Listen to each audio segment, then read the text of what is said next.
what led to this, this appreciation or this recognition and led to this technical fellow at Microsoft? I would summarize to three things. Number one, always be technical. Don't leave your technical chops. Okay, and look at creating value for the company, the area that you are working in. Now, that's number one. Okay. Number two is you never get promoted for what is asked of you to do. You can do it at the best of the thing. Think beyond. You know what I mean? Think at the greater picture for the company. You have worked with Bill Gates on a couple of papers, and I'm sure you must have interacted with him on some other, work areas as well. What did you learn from him? What makes him different? What I have seen is with Bill is we used to send, whenever we need to meet, we need to send him the documents and, surrounding papers. He asks a lot of precision questions on the email and everything. When he comes to the meeting, it is so impressive. He reads every material that you have sent him. Typically differentiates top engineers from average engineers.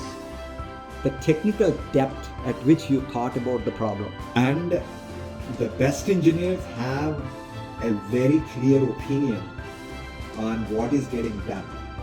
Okay? You mentioned intellectual honesty. Two lines on that.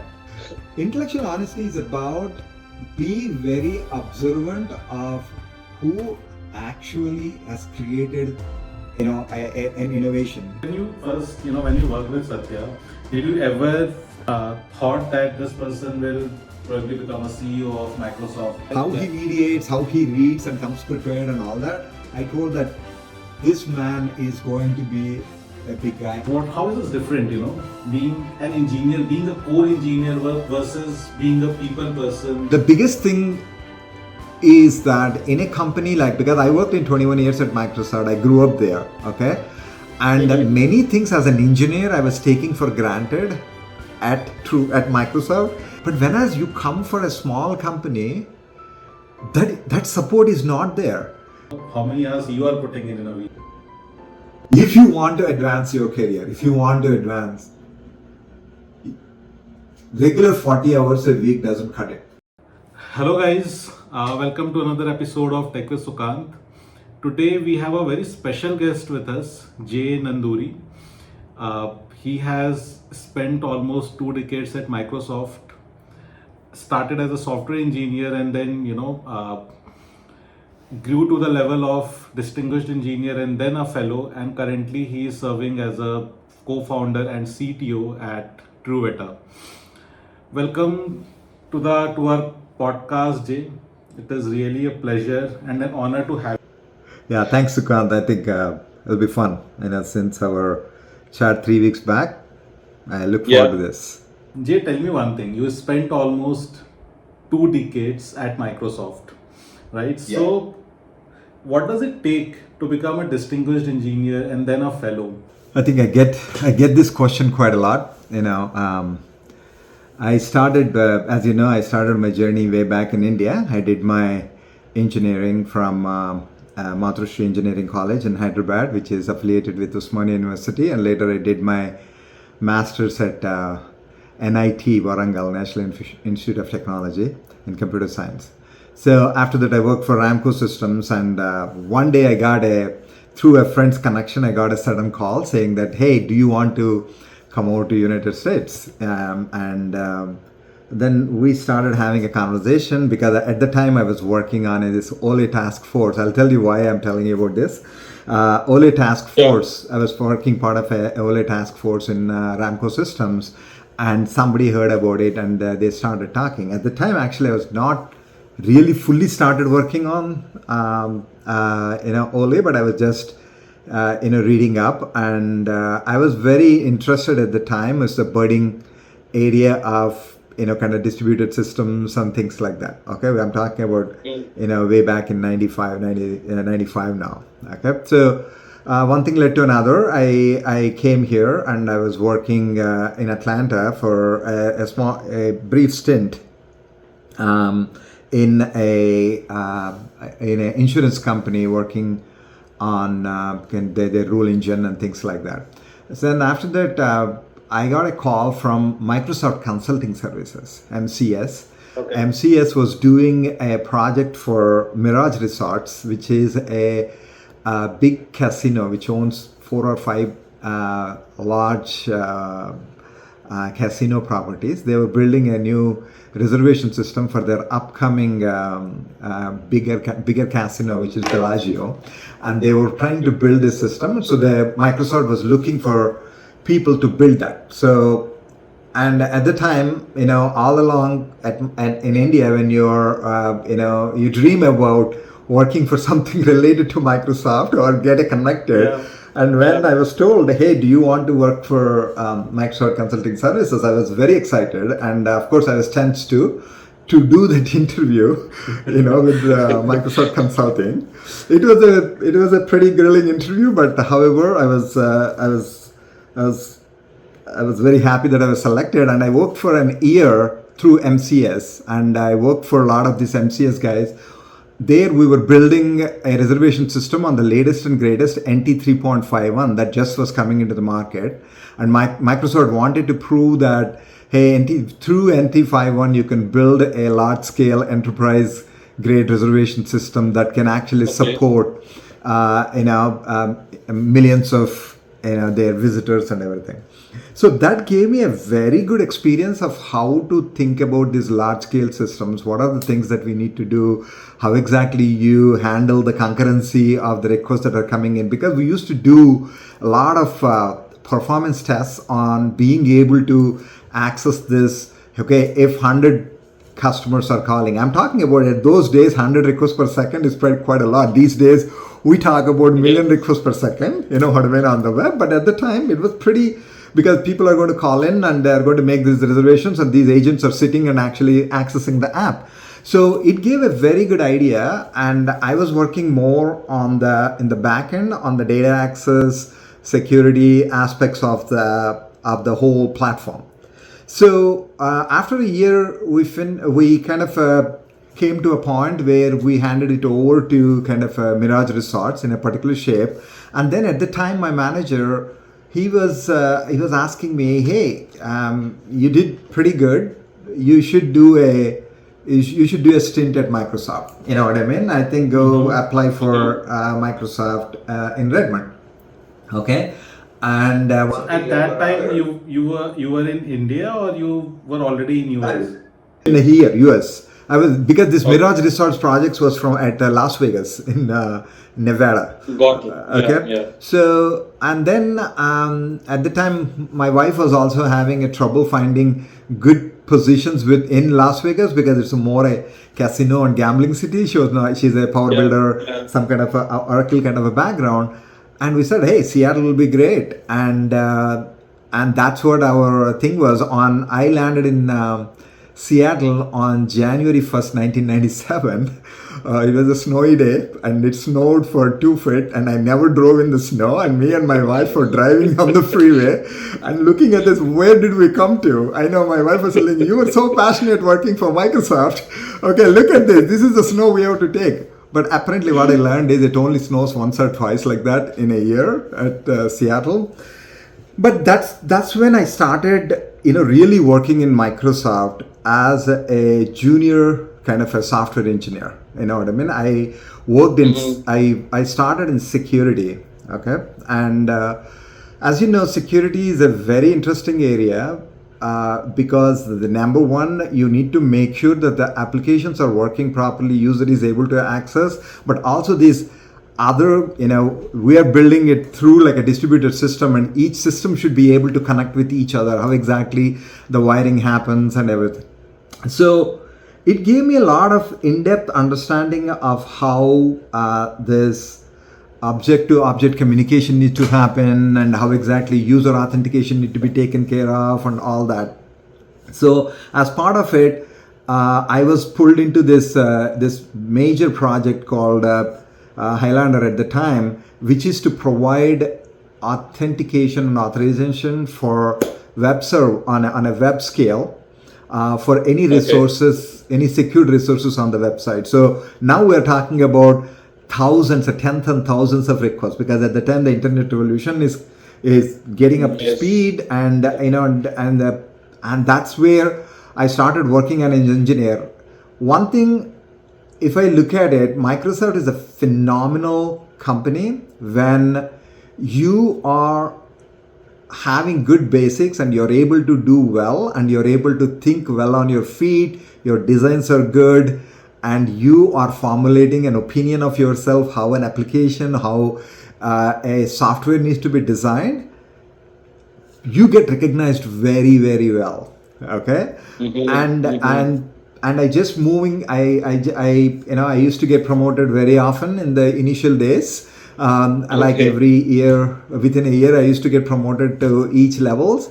And the first time I went into a leadership role or a lead, what I call is was in 2001. Okay, in 2001, I became a lead, of developers. It was a kind of an interesting ton of moments for me, because until that point I was an individual contributor, and suddenly when you become a lead, you're leading a bunch of people, and you need to make sure that whatever the concepts you have and however you're designing the app and how you want to deliver, you should be comfortable to be able to outsource it to other developers and get it done at the same quality as if, or a better quality than if you were doing it.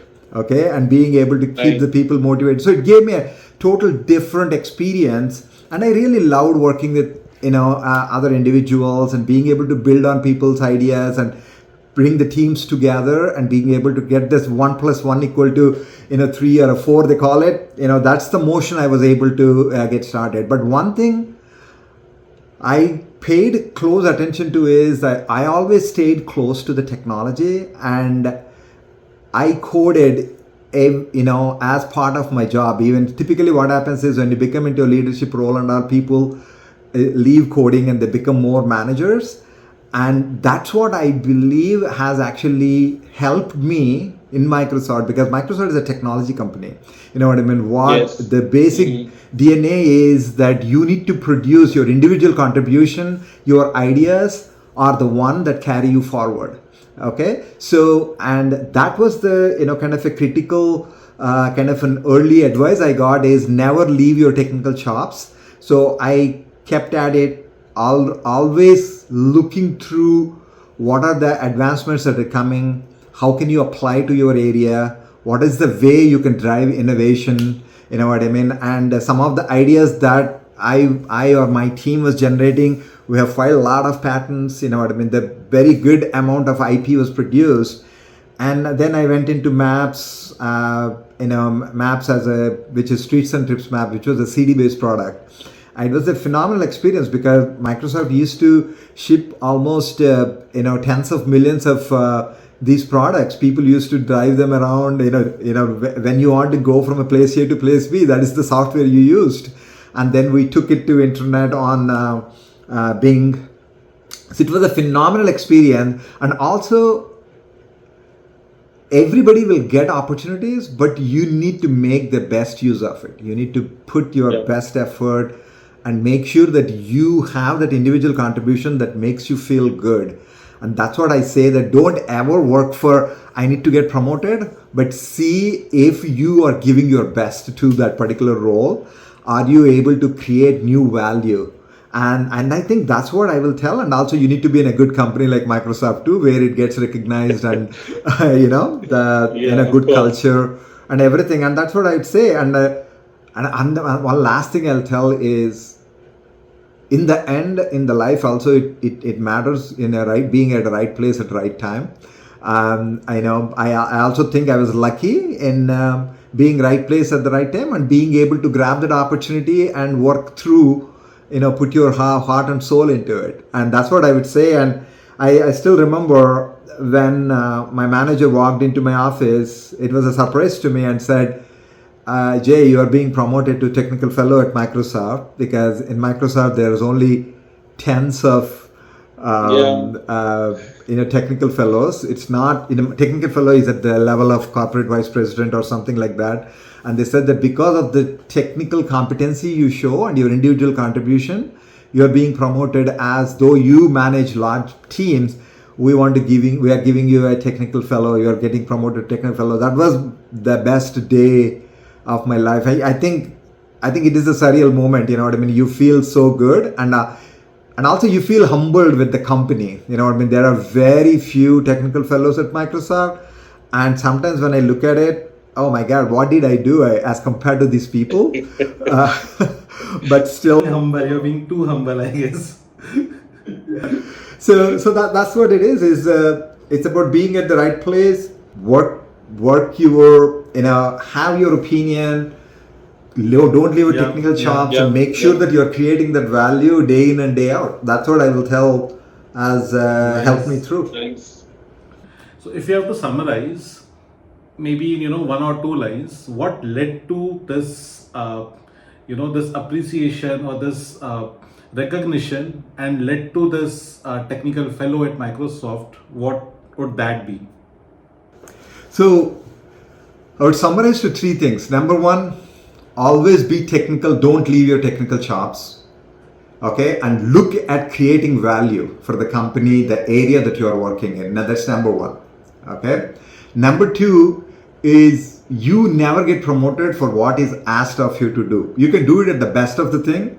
Think beyond. You know what I mean? Think at the greater picture for the company. Put the company in the view. You know what I mean? And being able to do and develop that, the technical, choices or options, so that it is much bigger idea. That's number two. And number three is be humble, be very collaborative, working with people, getting best out of the people, and working with people so that you are driving the energy or creating the clarity as you work through with the people. Those are the three things I would say, that would help you. And the last one, it always helped me, is authoring. You need to author technical strategy papers. You know what I mean? That whenever you get an idea, author it. When you write it down, things become so clear. So, having worked on so many products, so many projects at Microsoft, what has been most fulfilling personally for you? So I think if I look at, there are two kind of products you could work on. Number one is enterprise grade products, where it's either a B2B kind of a product, whether it's a security, whether it is cloud, whether it is any application like that, any service like that. And second is consumer, where you get millions of customers that are using your product. So if I have to look at the two products that really gave me that sense of pride and happiness, is one is when we launched Bing Maps. Okay, when we launched Bing Maps, this was a vision along with the internet tidal wave. Bill Gates also authored this. I had the opportunity to be part of the paper of writing this virtual earth paper. Okay, where how can we make the world a connected entity so that the people can explore it easily. Okay, so that's what led to kind of putting maps and everything on the web, people doing their driving directions and everything on the web and the mobile. Okay, so during that opportunity, I had a way to produce this Bing Maps and Bing Maps for mobile, which actually has, at a peak point, we almost touched 120 million users. Oh my God, okay. The applications. Okay. And on the mobile, we got to in my tenure there, we reached 1 billion queries a month across all the mobile devices. We had great partnerships too. You know what I mean? I think where when you feel that, wow, this is touched so many consumers, it is so fulfilling. Okay. Yeah. And also, when you work on a consumer product, you get a great feedback, and you also get a very direct and and humbling feedback. But you need to take it and make the product better. You know what I mean? It is a totally different experience. And the second product that comes to me is for Microsoft. I worked on this financial consortium, which is later marketed as a Dynamics fraud protection, where being able to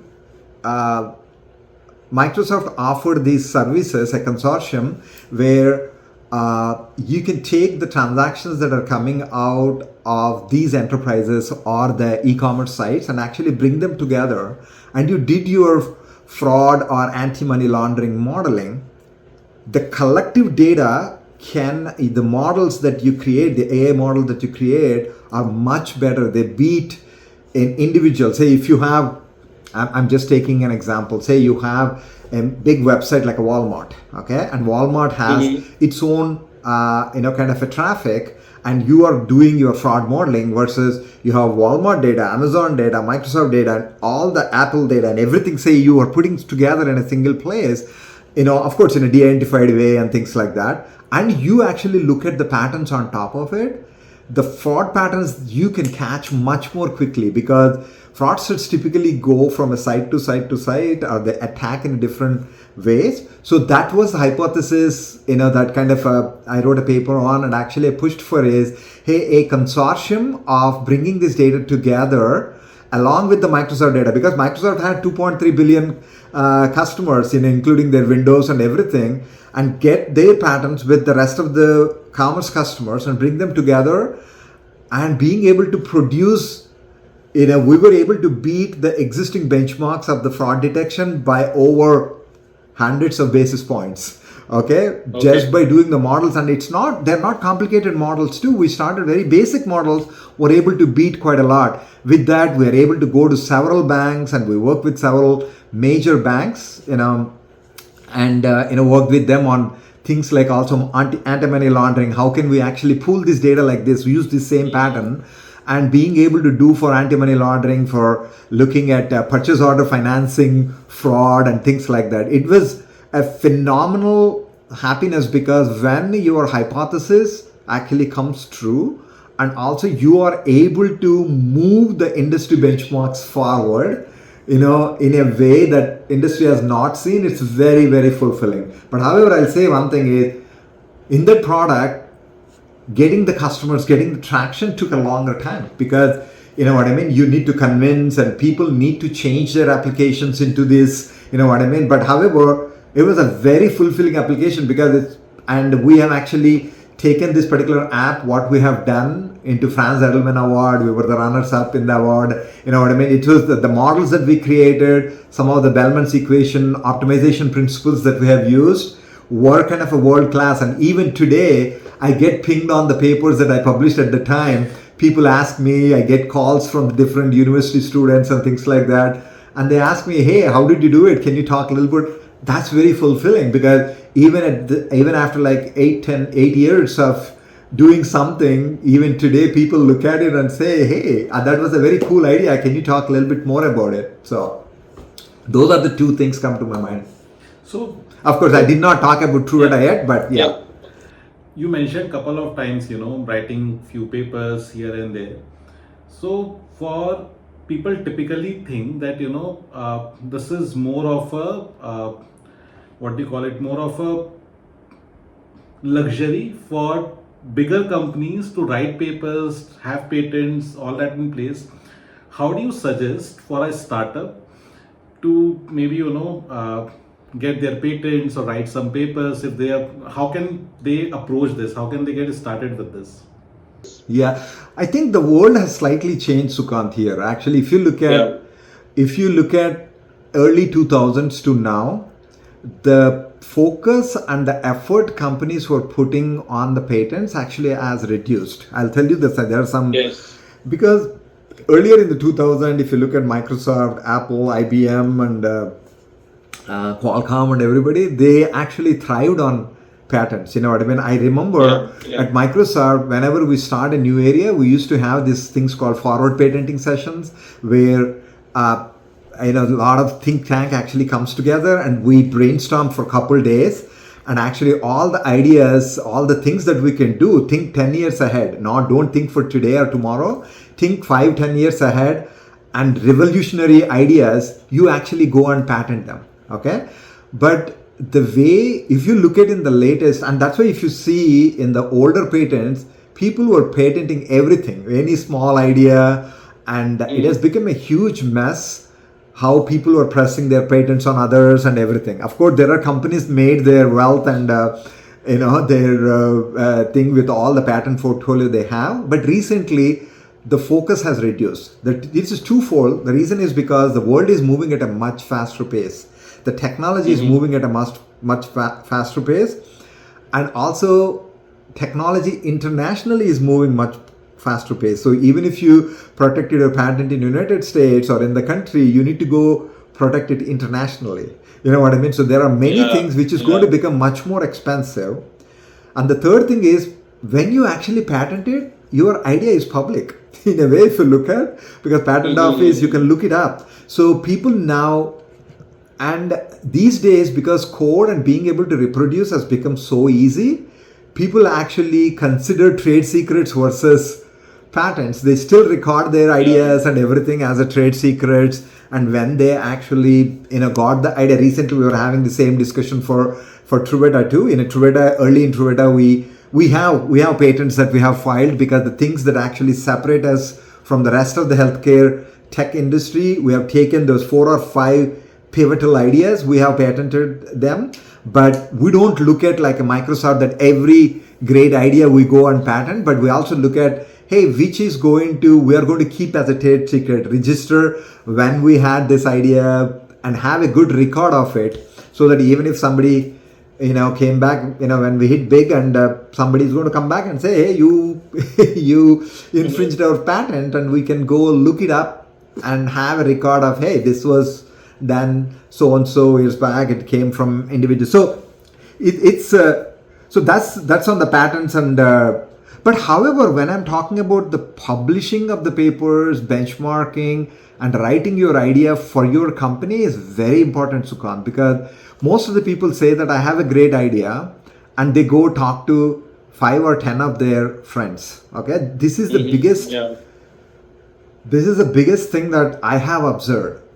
When you discuss your idea with few people, they may not get all your idea, okay, but they get some fringe of where you are going with that idea. Yes. And each smart individual is going to think about that after the discussion is over, okay, and they may arrive at the same conclusion as you did, or they may arrive at a different conclusion than you. Yes. But that thinking process is their own, okay. So at the time, they think that they own the idea. Get my point? So that's what happens is, sometimes people say that was my idea, this individual took my idea and ran with it, but he was not giving me credit, and all these things. I'm not talking about the credit game, but it is very essential that when you have an idea, you write it down end to end what you think about it, because you have a record of it, and you actually share it so that people can read multiple times. And you know what I mean? It's about creating that record of that you thought through end to end, and what kind of hypothesis that you have arrived at. And once you write it down, people build on top of it. There is an artifact that you have created rather than a conversation. You have created an artifact. That's why I advise anybody that works with me, to write down your idea. Write down, because when you write down, you also get more clarity for yourself. That's what I'm telling by authoring. And guess what? Once you write down, when you're implementing, your idea actually is going to change, is going to evolve. And now at the end of it, you look at, hey, is it patentable? Is it a trade secret? Or did I move the industry forward? If I move the industry forward and I want industry to know about this, then you publish as a paper. Okay, go for a conference and publish as a paper where your work will be known, and now industry can build on top of it. So that's how you need to see is how your company people can build on top of your idea, how industry can build on top of your idea and leverage it. So this is the way when people start thinking, that gives an idea about why authoring is very important. Now, that is quite an interesting take on it, but that doesn't prevent people from taking your ideas and building on top of it, and it doesn't solve the problem where you want, where you don't want people, where you feel that your idea have been stolen or someone has built on top of it and someone has built some completely different from what you have imagined or what you have thought versus what has actually been, developed or built. Yeah. See, I think this is what it is. There is a concept called intellectual honesty. Okay. Yeah. I always talk about it, and this is something I talk about to any early career people is, and honesty, you need to tell the stress on the importance of the honesty, and it is going to go through, and you need to become an example of that intellectual honesty when you're working with people. Okay, there will always, don't be driven by this energy that somebody is going to steal your idea. Be driven by, hey, will this provide The impact, yeah, the impact that it creates, the value that it creates.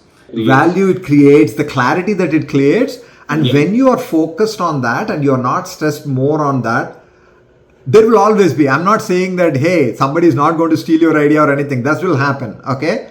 But people cannot run that much more on the stolen idea unless they're building on top of it. When there's somebody is building on top of it, they have every right to, go forward, because you cannot sit quiet on your idea too. You need to advance it too. So, once you have an idea and you discuss with somebody, people are going to think through this and they're going to advance from there. And that's how actually the evolution happened in the industry. Everything has happened because of that.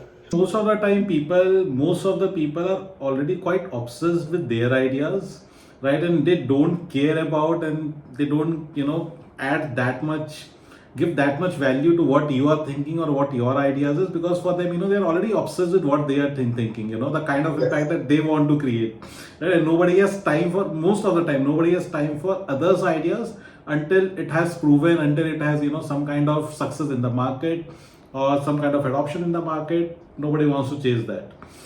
Yeah. See, I will tell this, that you will always meet phenomenal individuals. You will always meet people who do not have good ethics and honesty. You know what I mean? And that's fact of life. Okay. But carry forward the values that you have and actually stick to your values. And that's going to, and if you're thinking that you're working in an environment where that is not respected, move as fast as you can. You know what I mean? That's what I suggest, because that's what eventually, that you thrive in an environment where you have that satisfaction and you have that trust. And trust is paramount, whether the working with people or working within an organization. Right. I think the most important parameter is that trust and that energy match, right? If you don't have that, it doesn't matter what kind of problem you are solving, the kind of impact it creates. If you're not enjoying the process, I don't think you will ever be able to achieve the goal. Yeah. So you mentioned intellectual honesty. Two lines on that. Intellectual honesty is about, be very observant of who actually has created an innovation, whose brainchild was that, and actually fostering it. And it is not, whenever you can leverage somebody's idea, but always give credit to the individual or the paper or anything like that. That's why we tell, right? Remember in colleges and all, you can write papers, and you can refer other papers, but you need to always put them in the reference. Yes, you have to put it in the references, correct? Otherwise, it's a plagiarism. You know what I mean? I think the same thing applies in the real world too. Is where we're human beings. We build on others' ideas. You know what I mean? But be very careful of due credit and recognition that the original idea that you are building on top of it, having that. And when you see it happening too, if somebody is not quoting and you know that it's somebody else's idea, say that, hey, I have read this in this individual's paper. You know what I mean? Or this individual has talked to me.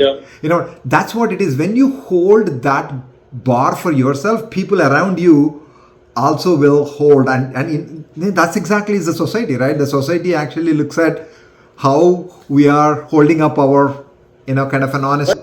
But does it, do you think it's practical in the capitalist society where people are, trying to undermine or undercut others' efforts? I'll tell you one thing, right? Also, second thing is, ideas are dime a dozen. You know what I mean? The execution on the idea matters. Okay?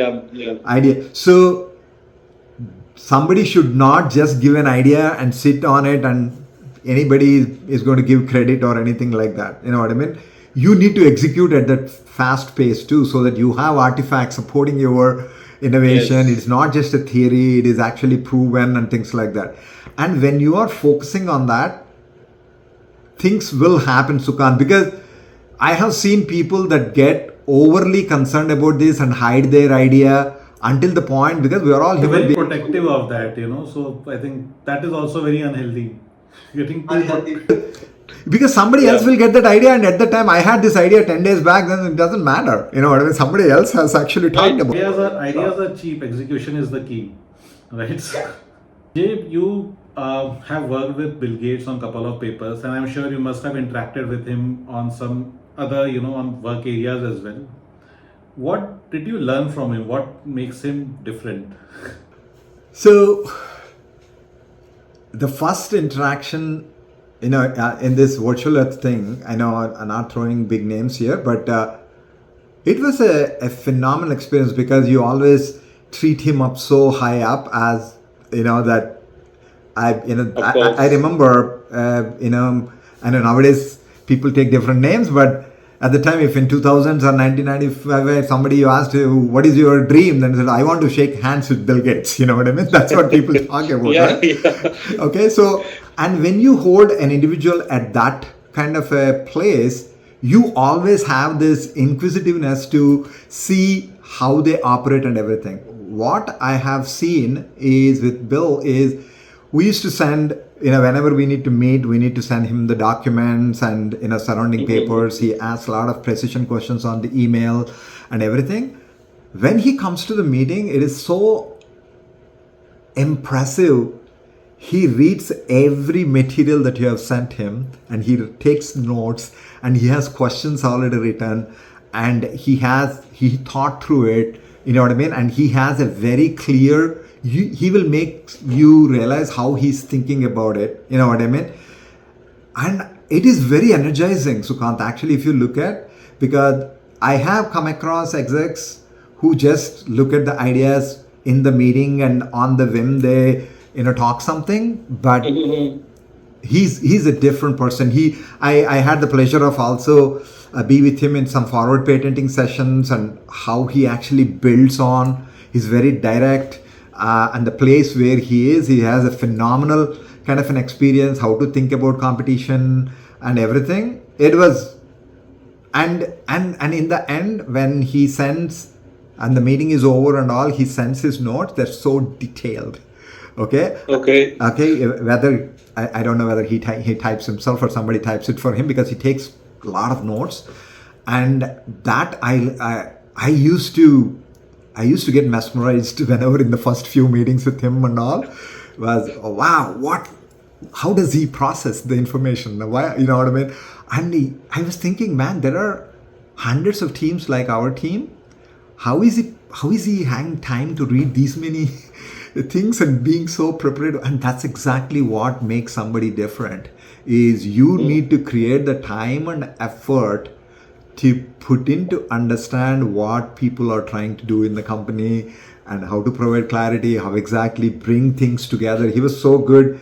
If somebody is doing some work, he will connect it. He heard it something from some other group, he will connect them. Hey, you both are trying to do the similar things and all. So it was a excellent experience, and there are few things that I carried out. I actually use it. That's what I see. Whenever you see big leaders, you need to watch them, and like a sponge, you need to observe things that they do differently, and they impressed you, and you need to shamelessly copy. You know what I mean? Or learn from it, and how you can learn from it. Since, yeah. You have worked with Satya as well, right? Yeah. So in Bing, during the Bing time, Satya was the leader for the Bing, and it was phenomenal working with him. He's also his energy, the energy he brings to the meetings, the clarity he brings, and how much he reads. You can go to a meeting, he may not know something. The next day you go, he knows so much about it, because in the night he would have read. Okay, so that capacity to assimilate the information and being able to communicate it back more clearly than the authors. That's what I've seen. Sometimes he reads the paper and he's more articulate about the paper than the author himself or herself.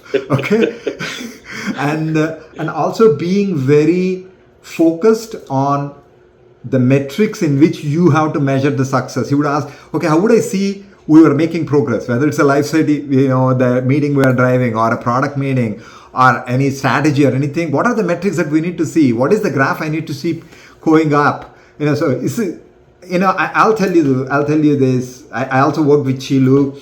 Was a other phenomenal guy. I've learned from him how to meticulously work with your technical staff, the technical folks, and coming up with the ways to measure, ways to actually look at the progress and how you think through the idea. So I'm telling you, the beauty of working in a company like Microsoft is the best in the industry, the top of the cream. Yeah. When you get to work with them, of course, it's not easy. There are different kind of personalities, and everything.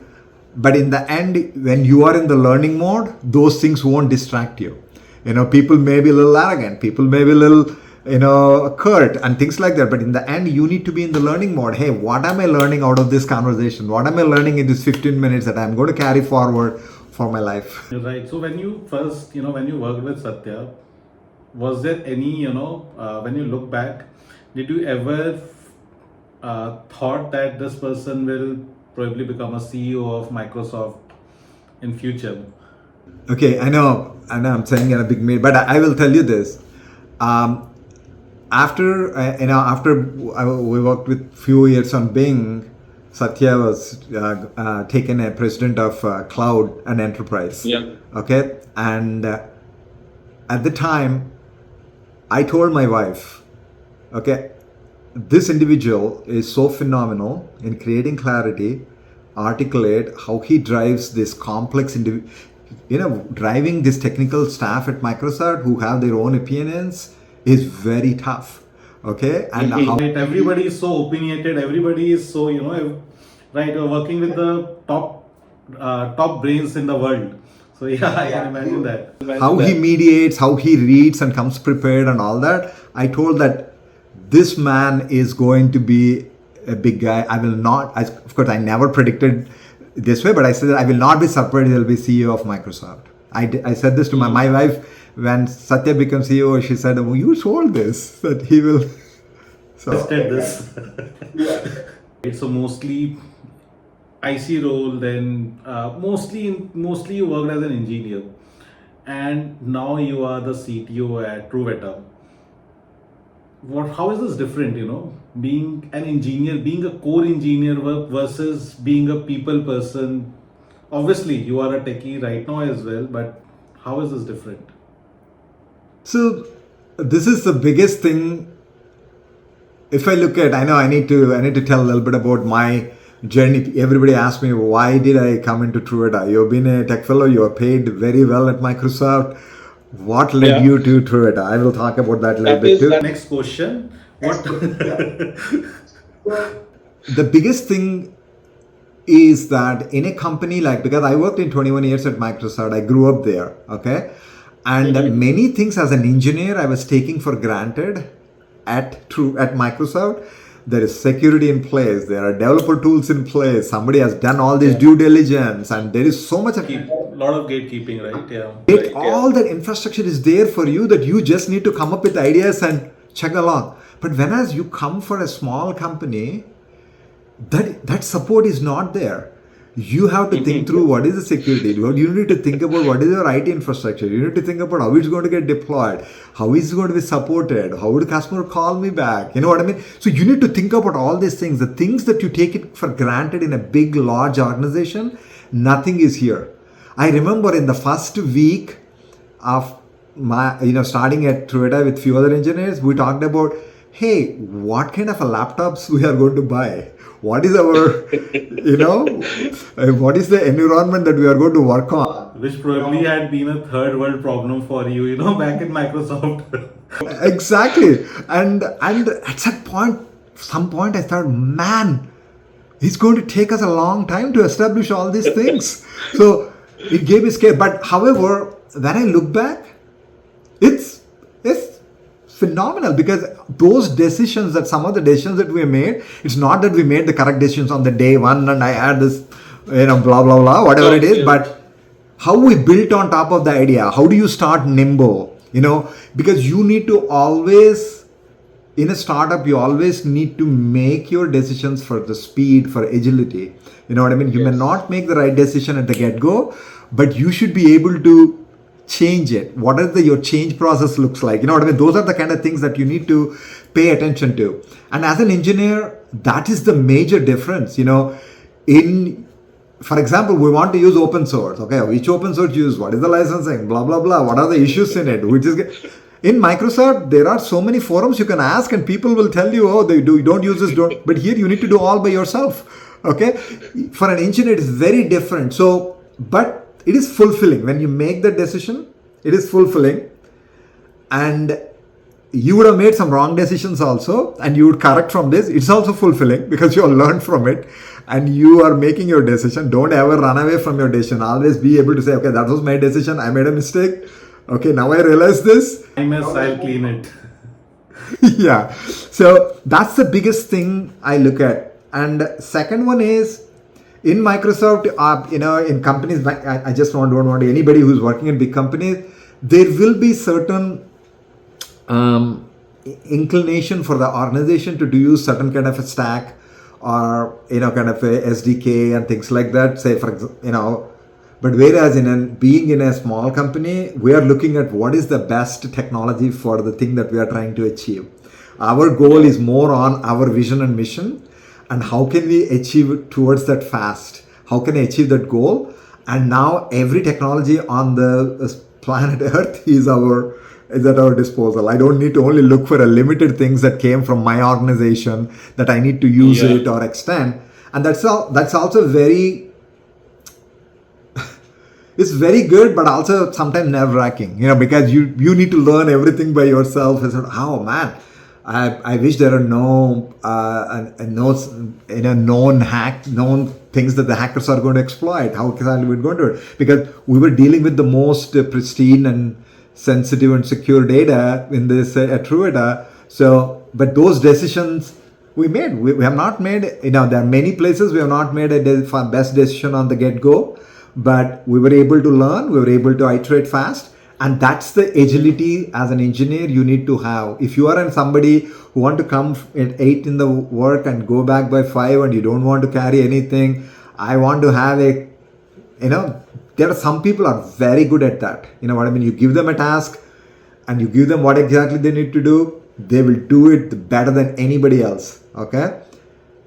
There are some people who do not want those kind of guardrails. They want to be left open. They want to be agile. They want those kind of people. They thrive in smaller environment. I'm saying that nothing is if you're an engineer, you should go here. There's no answer like that.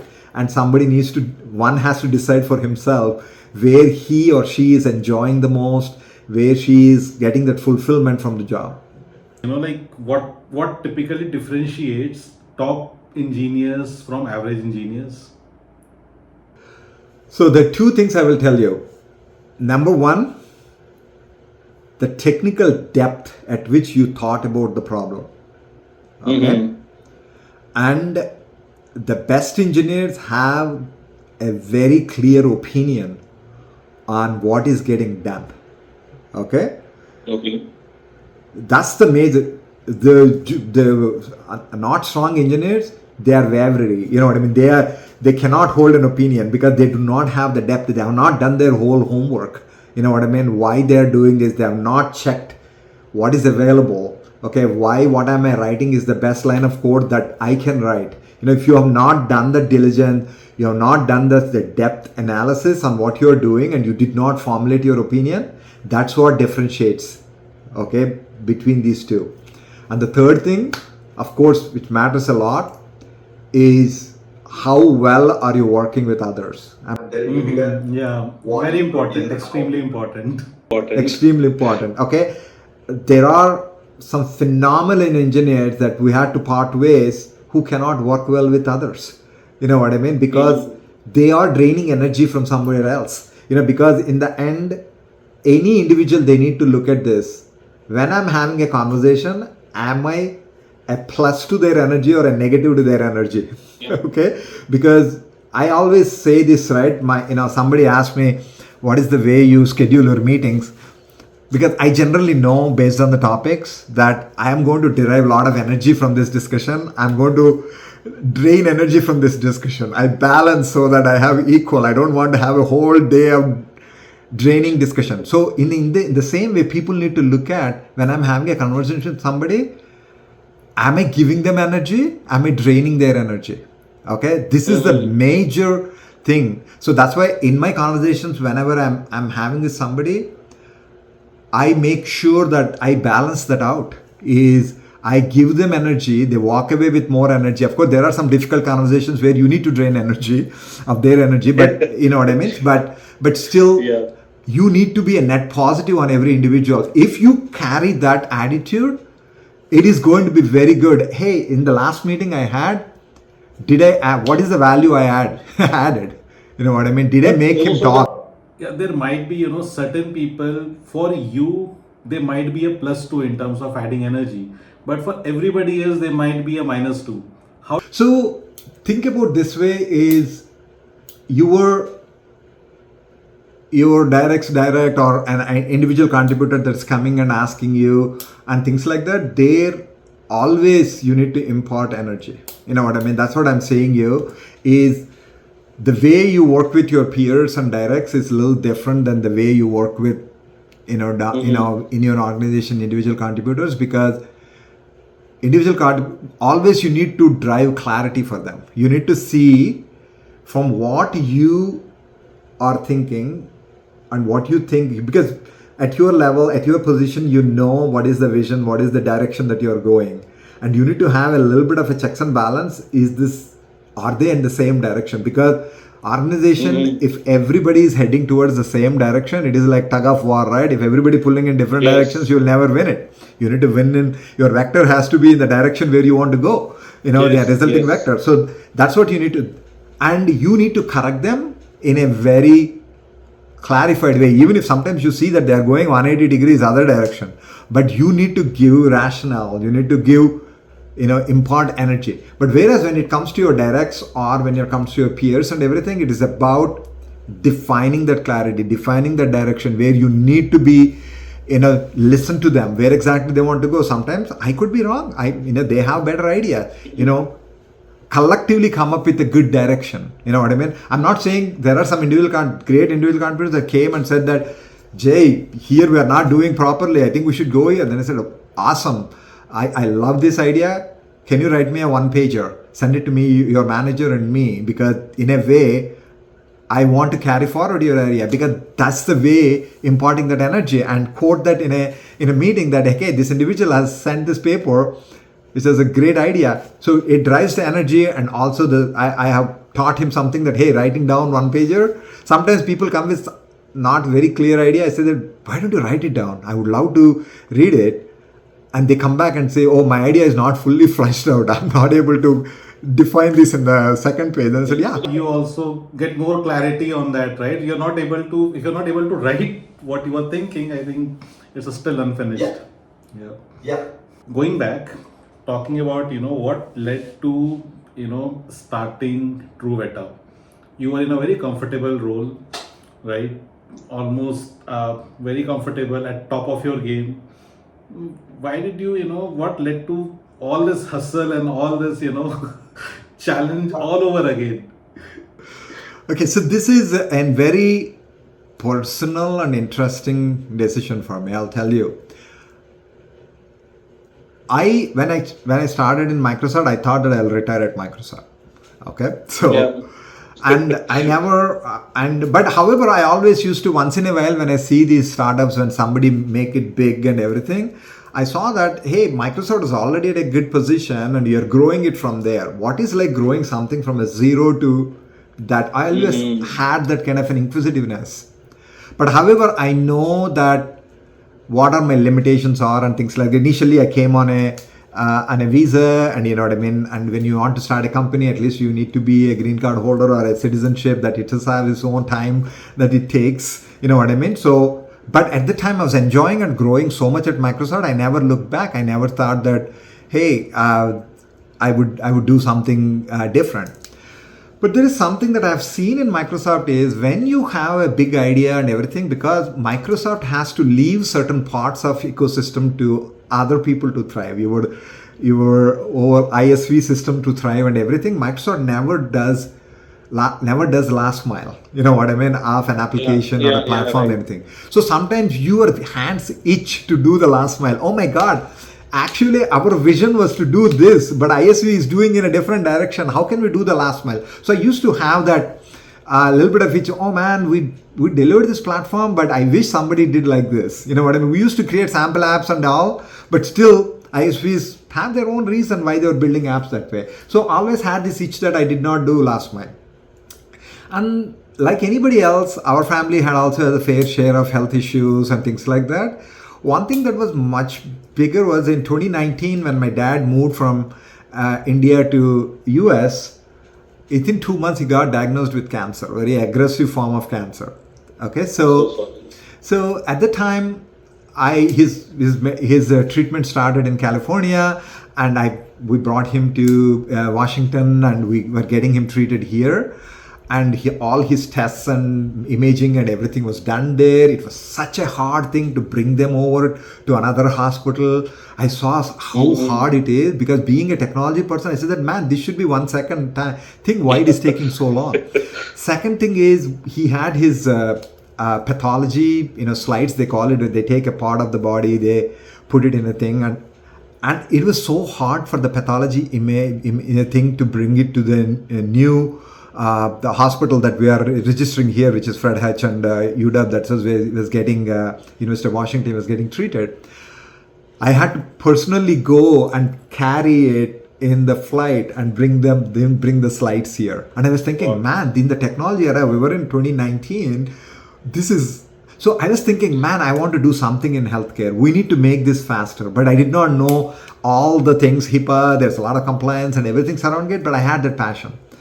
And the second thing was, my dad had a very aggressive form of cancer, and they said that it's, how long he will survive was kind of a thing we were talking about. And my dad said, hey, I lived 80 years. I'm fine. I lived my life. Can I use my body as a clinical trial for any new drug that is coming for this? That's what he asked me. And at the time, I approached the doctors. I approached everybody saying that, hey, what are the clinical trials that are happening around for this kind of a disease? Can you try something on this? He did, and it was not easy to actually find something. And actually, we sent so many letters. I contacted doctors and everything. Actually, after he passed away, after 1 or 2 weeks, we got a letter saying that, hey, there is a clinical trial happening in California that he can, but he was gone. Okay, so I was in that mindset in January, end of January 2020. We lost him, but this was on top of me, because, hey, why is there so much of walls here? I need to do something here. And I was thinking at the time, Terry Myerson, who used to be a president, EVP at Microsoft, you know what I mean? I never worked directly with him, but he knew of my work, that I work in consortiums and things like that. And we used to have, some casual chats, and he wants to know about AI models and things like that. He used to call me and talk about.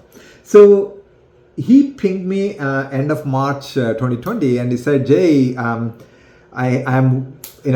Microsoft 2 years back, and he was working on VC industry. He was working for Madrona and Carlyle, and he was looking at different opportunities. And an opportunity came along, and he said, Jay, I want you to look at this, because this is up your alley, because you are, this problem sounds like a consortium, and which you have done at Microsoft.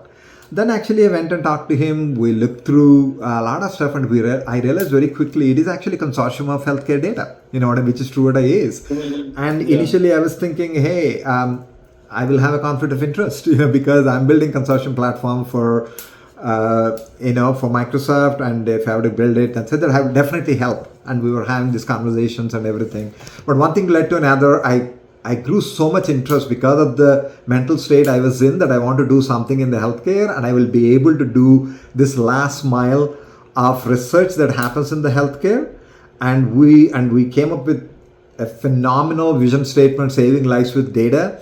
Because when my dad passed away, I was actually scribbling down on the notebook, okay, if I created a healthcare company, what will its vision be? Because Microsoft had this very clear vision, right? A desktop on every home and every desk, right? So you know what I mean? And that actually grew Microsoft too. So you need to have a very powerful, and I used to say, oh, data saves lives. Is the kind of the words that I came up with. And we morphed it and we came up with saving lives with data. It was so energetic. And I wanted to do it. And also, I had tough conversation at the time with my management, and I also had a conversation with Satya. Satya said, why don't you build a platform? And, Terry and Truveta is going to build the app or this thing. And I said that, hey, I want to build the last mile too, things like that. So that's what led me to it. My passion for healthcare, and also trying to do this in the last mile. And I will tell you, when you come up with that vision and mission that is so altruistic, so big, you get drawn to it. And that also led to so many people walked away from big jobs and actually joined me. I know sometimes I tell that I am standing tall on some others' shoulders too. And they also got energized with our vision and mission statement, and being able to do saving lives and being able to advance the research, work with healthcare data. And right now we are a consortium of 30 health systems. We house more than 18 and a half of US healthcare data. The biggest differentiator that we bring is, if you go a researcher, I will tell you that, right? Initial conversations, I went to Fred Hutch, which is a research institute, and asked the researcher, hey, what is your biggest trouble? They say that, hey, when I have an idea, I want to do it. To collect the data, it takes me 2 years. So I had this dream that, hey, can we give these researchers, when they have formed their hypothesis, can we give them in 2 clicks? Okay, so that now we can advance their research by 2 years, right? Because they are spending 2 years collecting the data. That's what drew our energy. So we actually give researchers, life science and pharma, this healthcare data. If I go to a hospital yesterday, and my healthcare data is available in our platform in the following day. Okay, so the researchers can see it at a much faster pace than ever before. So we had to do so many things. How actually we build this exabyte scale data? How do we make searchable? How can researcher actually query it and make it de-identify this data? Because you cannot tell that it is Jay Nanduri's data. We have de-identified the data. How to build it as a platform? We had to get away from the conventional thinking in the healthcare. So we have questioned a lot of things to build where we are, and all that is a phenomenal, kind of an experience. And when I started in this job, I knew nothing. I say that, hey, even today, I don't know anything in the healthcare, but people will talk to me 2020 to now. They think that, man, you talk a lot more medical jargon these days than anybody else. But yeah, of course, 4.5 years I've been spending in this. So it's the vision and mission and, the mental state you are in and want to do this last mile, all these things.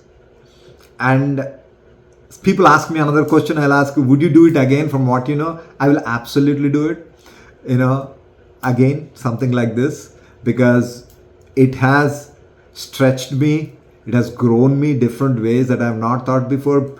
Otherwise now I can, if I have to start another one, I don't even have any hiccup, because I know I've done from 0 to 100. You know what I mean? Yeah. Lot of, in India primarily, lot of debate is happening around 60, 80, 100 hours work week. What are your thoughts on this? And what does your typical, how many hours you are putting in a week? So I'll tell you it depends on a day, but on average, if you want to advance your career, regular 40 hours a week doesn't cut it. I know unfortunately, I should not be saying this, but that's what my life has been. If you want to really clearly do your job, you do 40 hours of work and 20 hours of research, reading, studying papers, you know what I mean, growing your skills, am I covering all the bases for the things that I'm doing? Because this is also work, but you should not count it as, hey, I'm doing it for work or anything, but this is going to advance. Yeah, for your advancement, for your improvement. Yeah.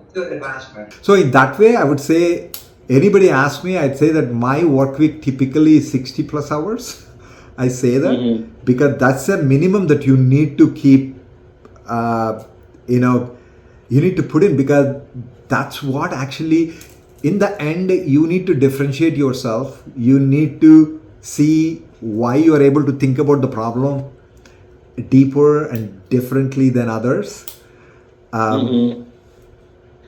So that's what I say. I know there are people complain, hey, my personal, you need to engineer your own work-life balance. Okay, how do you get that extra 20 hours? Each individual needs to engineer themselves. I know a lot of people get, of course, there are certain times that happen at work that there is a life side that is happening. Customers are not able to access your platform, where people are working round the clock. But those are, those are exigencies, right? That is something that you can't count. That is not a predictable incident.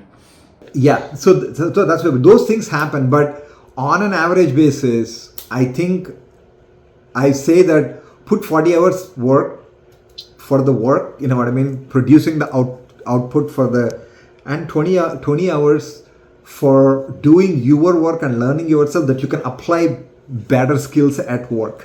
That's what I would say. There is a lot of misconception, or whatever you want to call it. People typically think, that professionals who are very successful in their career, right, and who are working very hard, they don't have a life. They're just driven by work. Is that true? You have been around with similar kind of people who are, who are at top of their game. So do you think they don't have a life? Is it actually true? So I think it is perspective, Sukant, you know what I mean? Yeah. What is life for you? You know what I mean? Are you able to do the things that you enjoy? Okay? Yeah. I don't need to do the things that somebody else who is looking at me, that thinks that there is enjoyment for them. You know what I mean?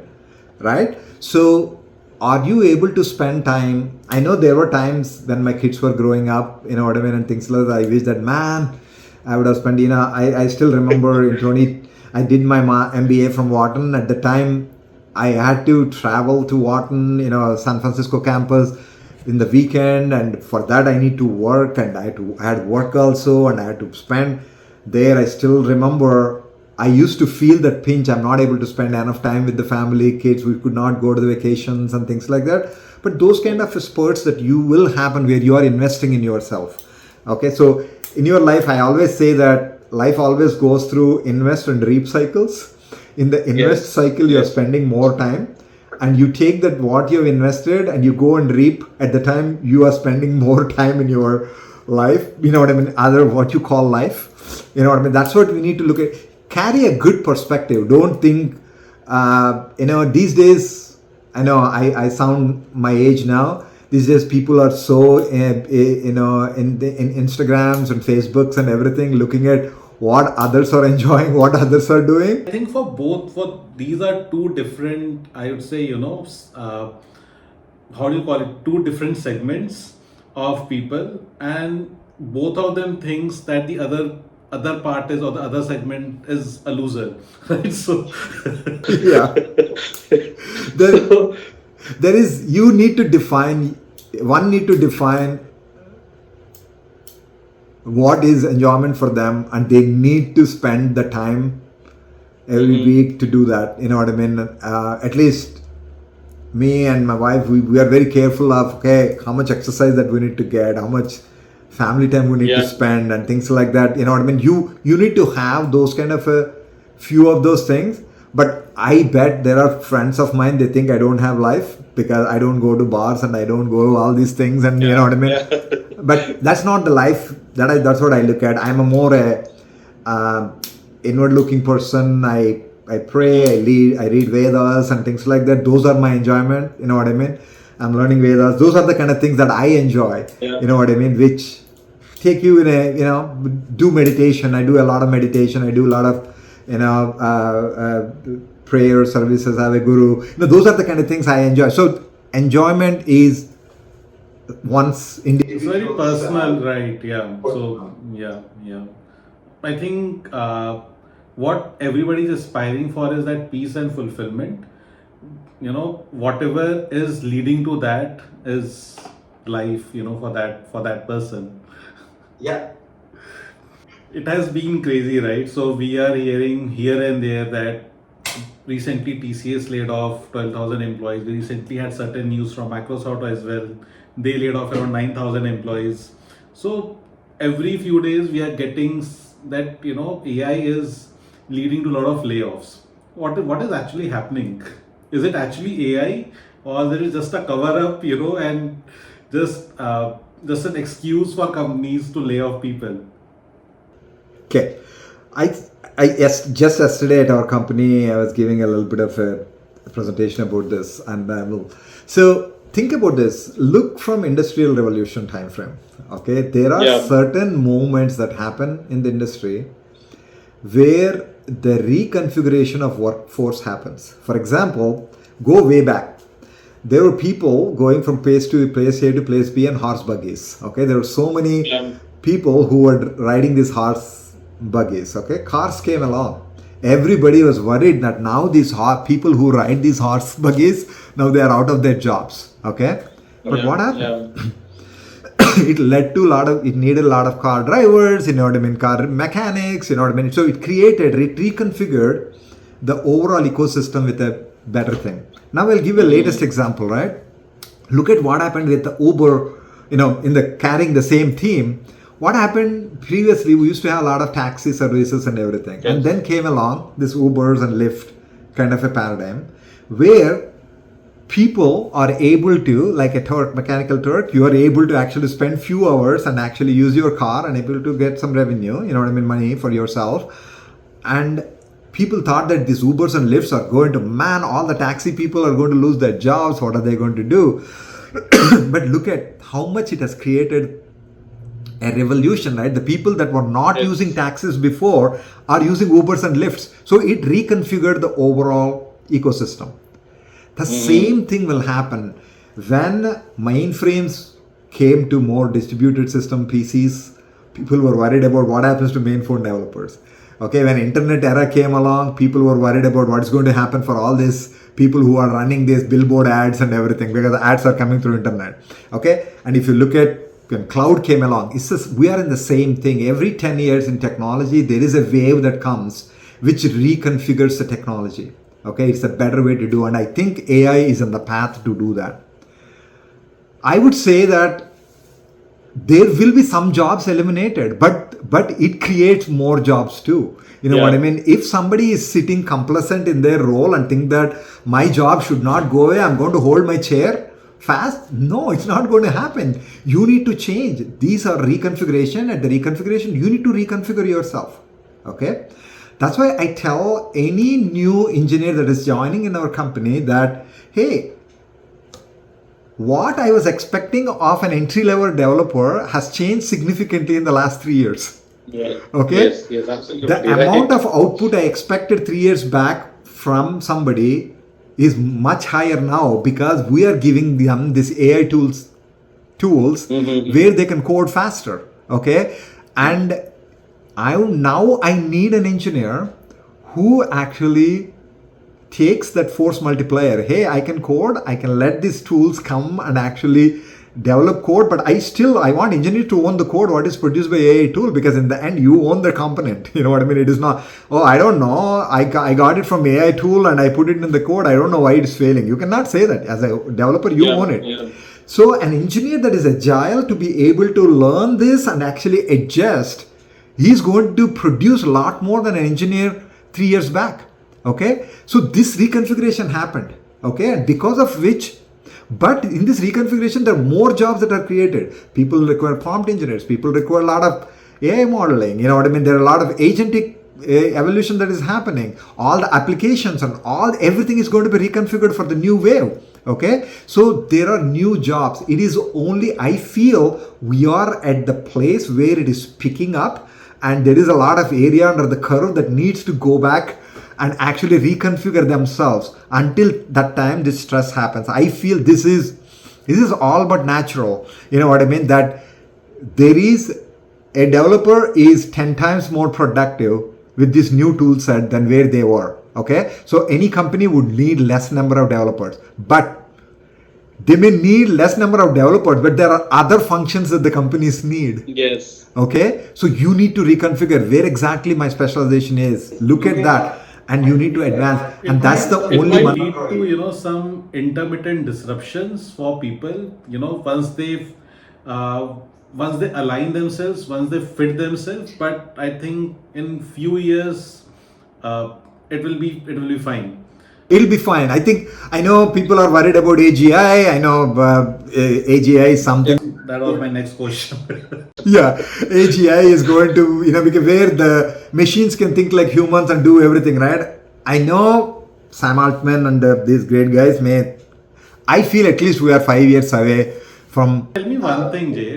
Because people say that AI, even in its current form, will replace a lot of engineers. But when I look at it currently, most of the Gen AI frameworks that we have, platforms that we have in place, have a very narrow context window. That one. Second, it is still, it hallucinates a lot in solving complex problems.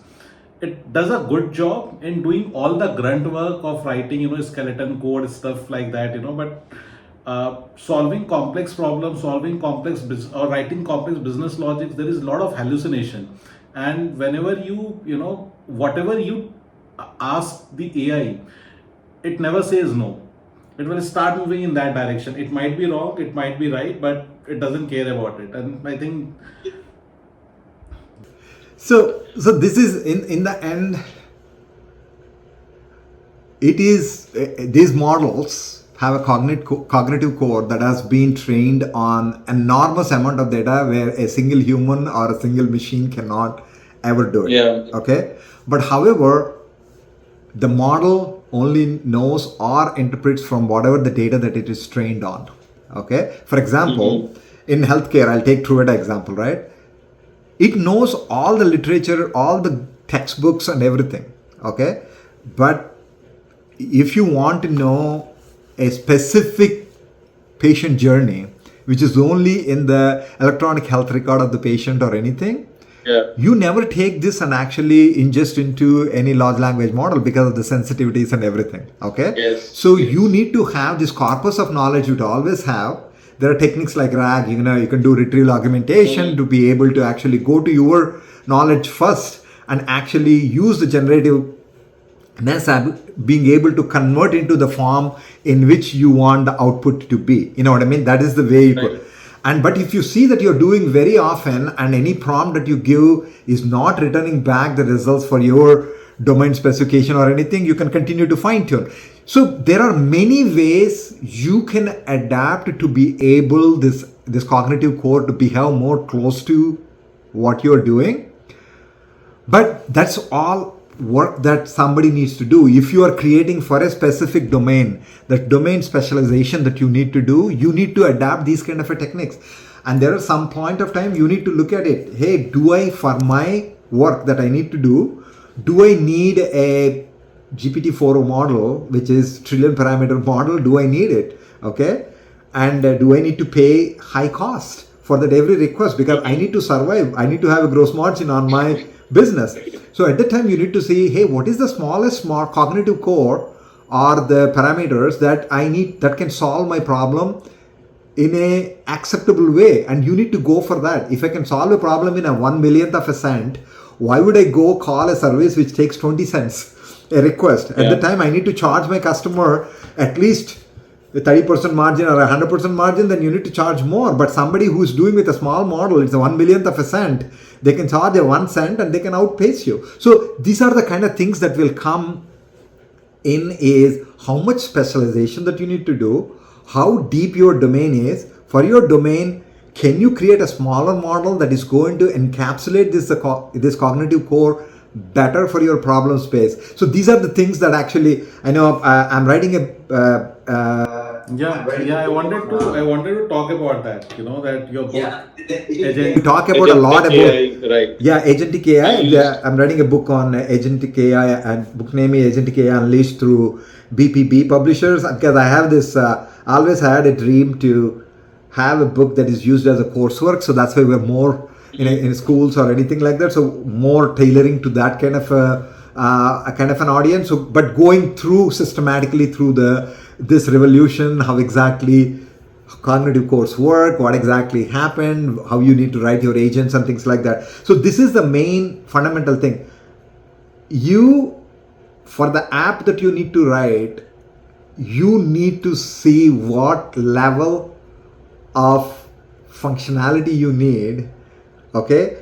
And you need to tune yourself, your app. You know what I mean? I know for the time to market, you can spend, whatever the X amount of cent for the latest and greatest model that you can use. Mm-hmm. But most of the requests that you want, if you're doing a calendar scheduling and actually outputting something, you don't need a GPT-4 model. You can take an out of source Mixtel model or a Llama or something like that, and actually it can do same, or you can fine tune it better because it's a smaller footprint. You don't need that many. So that's how you need to look at for each app by performance, your scalability, where exactly you want to go. People need to tune themselves. I think what is today happening is a lot of startups are coming which are just thinking like that they can write a small wrapper on top of these big models, and they can, that's why I see a lot of companies, that's what is happening. That's what is happening. Yeah. That's what is happening. A lot of startups everybody's you see just writing a wrapper, and it becomes an end product. And until the point when people realize that, there's nothing much here. That's why you see startups that 10-15 developers that are having huge valuations and all. But in the end, this is also gold rush period. You know what I mean? Yeah. In the gold rush period, there will be things like this. Eventually people will realize, oh my God, they did not have anything in the thing. So always you need to look at what is the core value you're providing in your app or a service. Okay, what is the differentiation? Okay, why whatever the AI or intelligence you're producing in this domain is differentiable. You know what I mean? That's what you need to have. So the same innovation pattern, the way you're thinking. Yeah, having that wrapper is okay, but it's more around the packaging as well. What kind of end-to-end as a product, what is the differentiation, and then that wrapper or that AI just become one of the features. It can't be the entire product. Yeah. See, in the end, you need to look at what value, what problem it is solving for the area that you're targeting. You know what I mean? And why that particular thing why is it differentiated from existing thing? Can it be replaced easily by somebody else? Okay, this is the 5 things that, if you open any books of strategy, they talk about the 5 forces, and those actually apply here too. If you are easily replaceable, whatever you have created, and the replacement cost is low, there will be 20 people behind whatever the $10 you're making. Yes. Can you tell a little bit more about Truveta and what kind of engineering problems you are solving at Truveta? What makes it unique? What makes it fun? Okay, that's something that's so close to my heart. So as you know, Truveta is our vision, our mission is saving lives with data. So we want to we were born in the COVID days when doctors did not know what the disease that the people are having, why people are dying, what is the best way they can address. And when the policymakers want to design anything, they did not have any mass kind of a data, how this disease is growing or anything like that. So that's why there was a big need to see, not just in a single health system, can we have a data that spreads across United States that becomes representative of United States. Okay, so that's the need in which we have grown. So we are a consortium of 30 health systems that have data across United States. We have very representative data on 44 states. 44 states within US, we compare ourselves with census data and everything, and we always expand in the states where we don't have. The second thing is that in healthcare, the data was always coming at least 3 or 6 months old, and most of the data was available from payers where it does not have a lot of clinical accuracy of the data. So our main goal was for researchers being able to give this health records at the clinical accuracy that they desire. Okay. And to be able to do that, if I am taking yesterday's data, like I told earlier, and processing it, giving it tomorrow, I cannot doing it manually. So that's why we resorted to a lot of AI. So we do a ton of AI. We have our own foundation models. We have our Truveta language model, so-called the generative AI, where we have taken some open source models and fine-tuned them for our purposes. And there are some places we are, continuing to pre-train using our data. There are some places where we actually did our own foundation models, and we give and all this is used to structure and normalize this healthcare data at the pace at which the data is coming. Okay, and now a researchers can come and actually search for their population, just like as I said. We look at the speed at the speed of their thought, they should be able to get access data and look at the trends. So we provide a studio environment where they can bring their idea as a code to the data and they can run their studies. And we also give this in a regulatory grade way, so that any time when we touch the data and transform it, when they are submitting to FDA or anything, they should be able to provide evidence that this data was not tampered, nothing got changed and everything. So we give a regulatory grade environment, which called a studio platform, that can actually work over millions and billions of patient data. For example, on the COVID data set, we have over 20 million patients of cohorts that people actually write code to process them. There are people that come train models on our platform. People train foundation models on our platform. So we are a platform that is provided to both the technical folks that are writing applications for the healthcare and as well as primary for researchers. We definitely want to go to the other personas. Very soon we will be announcing stuff that we're doing for what can we do for patients, what can we do for clinicians and things like that. If anybody wants to learn more about Truveta, the best place is truveta.com, www.truveta.com. And also on LinkedIn, we are linkedin.com/Truveta, where we actually publish on a very frequent basis how our platform is helping a research, helping a disease detection, and how exactly our researchers are helping publish these papers and different papers we cover. So people love actually some of the things that we actually publish on LinkedIn very frequently. I would love for you to go. So basically, Truveta is more of a registry of all the health data, the entire EHR data for the United States. Yeah, registry is a complicated word in healthcare, but it's a consortium where we keep the data in a de-identified form and link, because I can go to one health system today, tomorrow I can go to a different health system, but I want to see my patient data as a longitudinal journey. What happened to Jay in the last 10 years?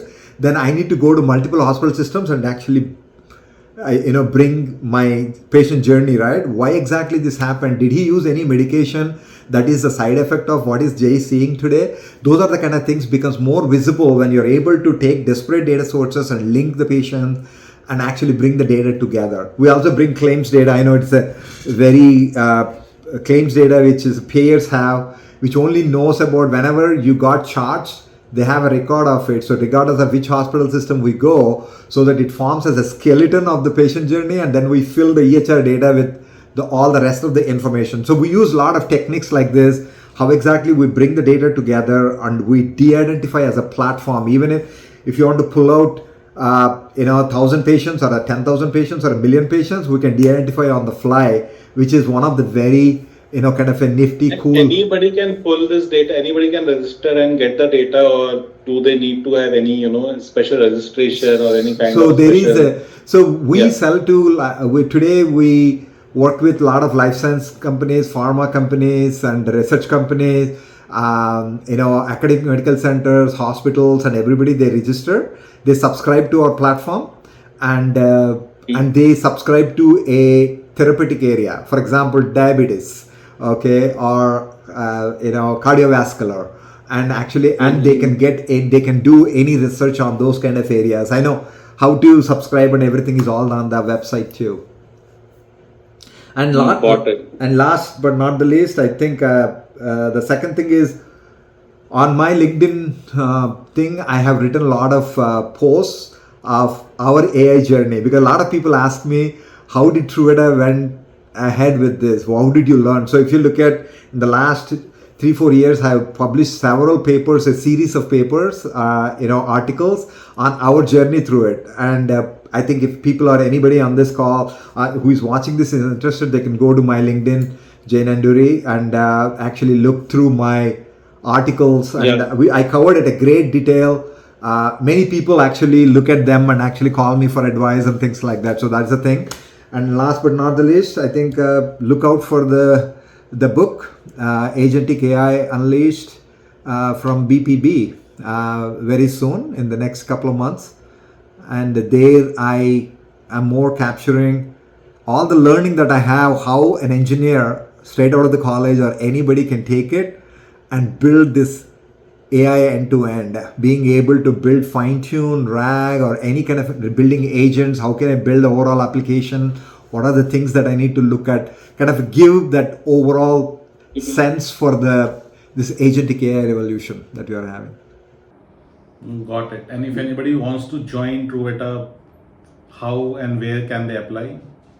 Yeah, Truveta as a careers website, we publish. I know we only hire within United States because our data is very.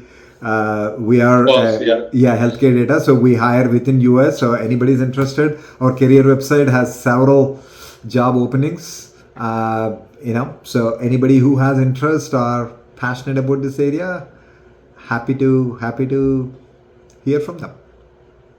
Awesome. Sounds good.